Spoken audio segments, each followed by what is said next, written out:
Epstein White House meeting leaked. The founding fathers roasted the White House over Epstein. Check it out. This was crazy. Fellow citizens of this great republic, nay, what remains of it, I rise, though long entombed, to cast light upon a shadow festering in the heart of your institutions. A scandal, so grotesque, so venomous, has coiled itself about the pillars of your governance.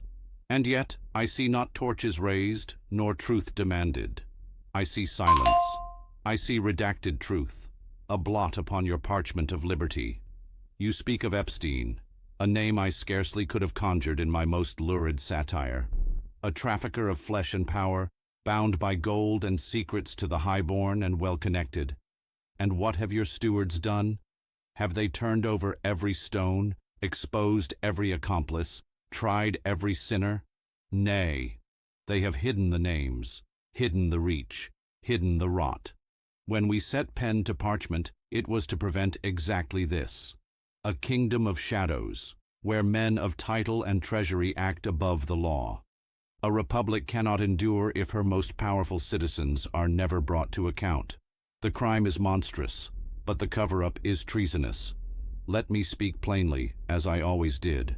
You now live under the illusion of oversight, a nation where the shepherds protect wolves. Permit me to recall, if you will, the architecture of your constitution, of our constitution. It was not built to enshrine the powerful. It was crafted to restrain them. What is power, if not the most dangerous of all human passions when unchecked? And yet I see now that the guardians of the public trust have become its defilers. When institutions of justice redact truth to preserve status, when prosecutors wield discretion as a shield for the elite, the entire edifice of the republic trembles. Let us be exacting.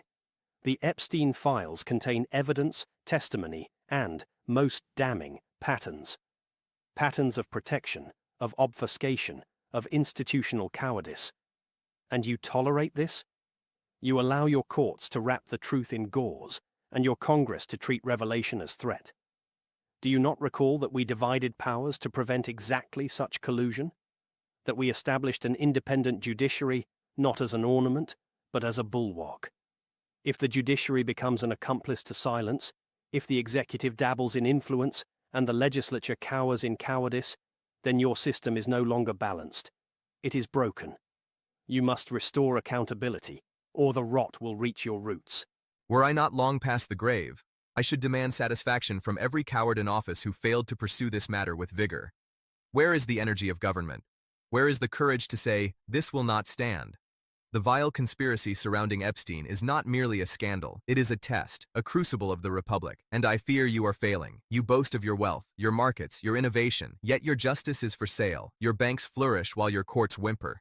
You have constructed the most intricate system of surveillance in human history, and yet the names of predators walk free because of sealed documents and ongoing investigations.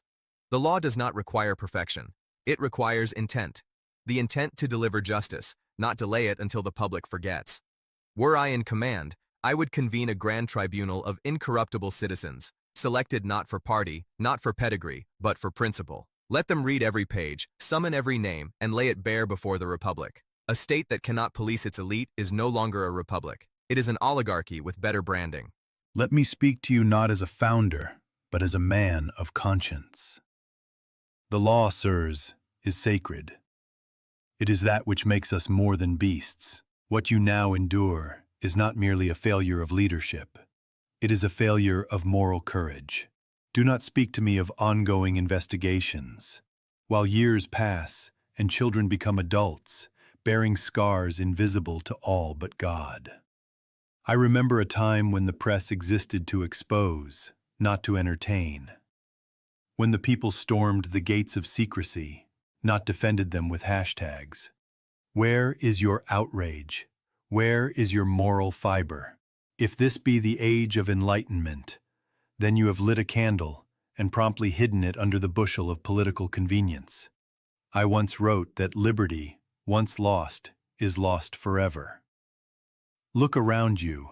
Every secret unchallenged is a chain forged. Every redaction unquestioned, a bolt slid into place. And mark this: those who protect the guilty in hopes of preserving order invite revolution of the most terrible kind. The kind that burns everything, because nothing feels worth saving. Therefore, let it be known, we, who once cast off a king, do now rebuke a cowardly court. We who raised a republic from rebellion now see that same republic hiding behind the robes of legalism and the veils of bureaucracy. We call upon every citizen, every journalist, every judge and juror to remember your sacred oath, not to party, not to power, but to the people and to the truth. Release the damn files. Release the damn files. Release the damn files. Release the damn files. Release the damn files. For the blood of the innocent cries out louder than the cowardice of men in office. Let the bells ring louder than the algorithm. Share What do you this think? far and wide. Should they release the files? Let us know in the comments and tell us which founding father you want to hear more from. Check out our page for the full 5-minute long leaked video and be sure to subscribe for more modern wisdom from the founding fathers.